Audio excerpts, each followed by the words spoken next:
নমস্কার বন্ধুরা, আজকে আমি তৈরি করে দেখাবো ঝিঙের একটা অপূর্ব স্বাদের রেসিপি। যে পরিমাণে গরম পড়েছে, এই প্রচণ্ড গরমের দুপুরে ভাতের সঙ্গে যদি কম তেল মশলায় তৈরি এই রকম একটা পদ থাকে তাহলে আর অন্য কিচ্ছু লাগে না।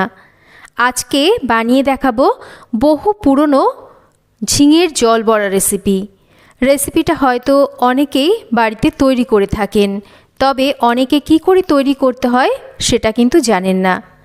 খেতে অপূর্ব স্বাদের হওয়ার সাথে সাথে এই রকম একটা যদি কম তেল মশলায় তৈরি পেট ঠান্ডা করার রেসিপি এই গরমের দুপুরে থাকে তাহলে কিন্তু এর থেকে সেরা তৃপ্তির আর কিচ্ছু হয় না।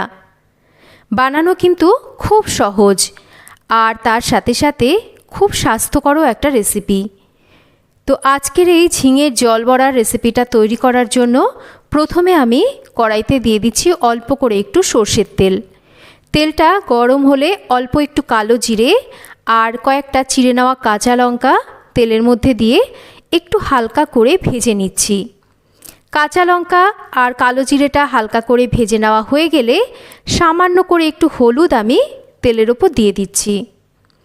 এবার দিয়ে দিচ্ছি কেটে নেওয়া ঝিঙের টুকরোগুলোকে আমি এখানে ঠিক এই রকম টুকরো করে কেটেছি। আর আমি এখানে কিন্তু মোটামুটি 300 থেকে 350 গ্রাম মতন ঝিঙের ব্যবহার করেছি। এবার ঝিঙেটাকে একটু হালকা করে ভেজে নেব। তবে এই রেসিপিতে কিন্তু খুব বেশি ঝিঙে ভাজার প্রয়োজন পড়ে না, মানে ঝিঙের একটু হালকা কাঁচা গন্ধ চলে যাওয়া অবধি ঝিঙেটাকে ভেজে নিচ্ছি। আর এই সময়ে আমি এর মধ্যে দিয়ে দিচ্ছি লবণ। এবার ঝিঙেটাকে একটু হালকা ভেজে নিচ্ছি কাঁচা গন্ধ চলে যাওয়া অবধি। দেখুন ঝিঙেটাকে আমি 4-5 মিনিট হালকা করে ভেজে নিয়েছি। এবার এর মধ্যে দিয়ে দিচ্ছি আমি জলের পরিমাণটা একটু বেশি দিতে হবে। জলটাকে দিয়ে ভালো করে একটু নাড়াচাড়া করে মিশিয়ে নিচ্ছি। এবার একটা ঢাকা দিয়ে দিচ্ছি আর ঝিঙেটাকে সেদ্ধ হয়ে আসা অবধি অপেক্ষা করব। এখানে আমি মটর ডাল ভিজিয়ে নিয়েছিলাম, তবে ডালটাকে একটু ভালো করে ভিজতে দেবেন। ডালটা যদি সুন্দরভাবে নরম হয়ে ভিজে যায় তাহলে কিন্তু বাটতে সুবিধা হবে, তাই ডালটাকে একটু বেশি সময় ধরে ভিজিয়ে রাখবেন। ডালটা ভিজে গেছে, ভালো করে জল ঝরিয়ে নিয়ে এবার এই জল ঝরিয়ে নেওয়া মটর ডালটাকে আমি মিক্সিং জারে নিয়ে নিচ্ছি।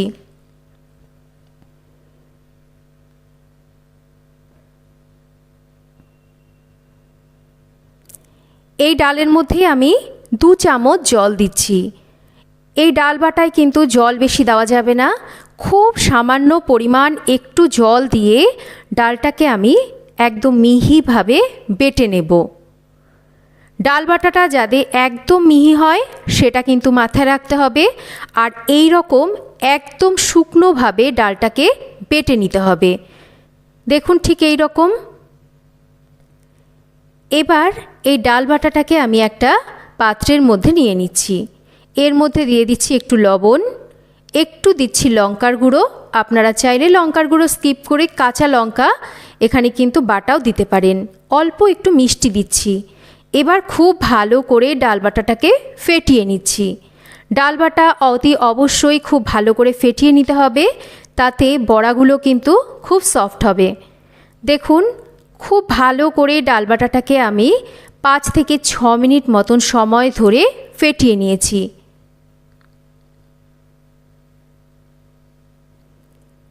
এদিকে ঝিঙেটা সেদ্ধ হয়েছে কিনা একটু চেক করব। ঢাকাটা সরিয়ে নিচ্ছি। ঝিঙে সেদ্ধ হতে খুব একটা সময় বেশি নেয় না। ঝিঙে কিন্তু মোটামুটি এখানে 70% মতন সেদ্ধ হয়ে গেছে। এবার এই যে ফেটিয়ে নেওয়া ডালবাটা থেকে এই রকম একটু ছোট ছোট করে বড়া আমি এই ঝোলের ওপরে দিয়ে দেব। আর বড়াগুলোকে কিন্তু অবশ্যই একটু ফাঁকা ফাঁকা করে দিতে হবে, বেশি গায়ে গায়ে দেওয়া যাবে না, তাহলে বড়াগুলো একটার সাথে একটা আটকে যাবে আর বড়াগুলো ভেঙে যেতে পারে। একটু এরকম ফাঁকা ফাঁকা করে বড়াগুলোকে ঝোলের ওপর দিয়ে দিয়েছি। আবারও ঢাকা দিয়ে আমি এটাকে লো টু মিডিয়াম ফ্লেমে রেখে রান্না করব। এদিকে বড়াগুলো আর ঝিঙে সেদ্ধ হতে থাক। ততক্ষণ আমি এখানে নিয়ে নিচ্ছি 1 চামচ পোস্ত আর 1 চামচ সাদা বা হলুদ সর্ষে, তার সাথেই নিচ্ছি একটা কাঁচা লঙ্কা। অল্প জল দিয়ে আমি সর্ষে, পোস্ত, কাঁচা লঙ্কাকে বেটে নেব। বেশ কিছুক্ষণ পর এবার ঢাকাটা সরিয়ে নিচ্ছি। দেখুন বড়াগুলো কিন্তু বেশ সুন্দরভাবে সেদ্ধ হয়ে গেছে, বড়াগুলো কিন্তু ভেঙে যায়নি। এইভাবে করবেন, দেখবেন বড়াগুলো কিন্তু ভেঙে যাবে না, সুন্দর এই রকম কিন্তু সেদ্ধ হয়ে যাবে, গোটা গোটা থাকবে। এবার বেটে নেওয়া সর্ষে, পোস্ত, কাঁচা লঙ্কা বাটাটাকে দিয়ে দেব। আর একই সাথে আমি এর মধ্যে একটু স্বাদ মতন মিষ্টি দেব। গ্যাসের ফ্লেমটাকে আমি মিডিয়ামে রেখে একটু আলতো হাতে নাড়াচাড়া করে মিশিয়ে নেব। আর এবার মিডিয়াম ফ্লেমে রেখে আমি এটাকে আরও 4-5 মিনিট রান্না করে নেব। আর কিন্তু ঢেকে রান্না করার প্রয়োজন নেই। ঝিঙে, বড়া এগুলো সুন্দরভাবে সেদ্ধ হয়ে গেছে। 4-5 মিনিট ঢাকা খোলা অবস্থায় রান্না করে নেওয়ার পর দেখুন ঝিঙে জল বড়া কিন্তু একদম তৈরি। বড়াগুলো কিন্তু ভেঙে যায়নি, সুন্দর এই রকম আস্ত আস্ত আছে। ঠিক রান্নাটা যারা করতে জানেন না, নতুন রান্নাটা করবে, এইভাবে করবেন, দেখবেন পারফেক্ট এই ঝিঙের জল বড়া রেসিপিটা তৈরি করতে পারবেন। দেখুন রেসিপিটা আমি একটা পাত্রে সার্ভ করে দেখিয়ে দিচ্ছি।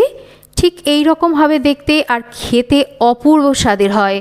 খুব কম তেল মশলায় তৈরি হয় রেসিপিটা, আর পেটও ঠান্ডা করে। গরম ভাতের পাতে এই রকম একটা যদি ঝিঙের রেসিপি থাকে তাহলে কিন্তু কোনো কথাই হয় না। তো কেমন লাগলো আজকের এই ঝিঙের জল বড়া রেসিপি একটা কমেন্ট করে জানাবেন। রেসিপি ভালো লাগলে একটা লাইক করবেন, শেয়ার করবেন, চ্যানেল সাবস্ক্রাইব করবেন।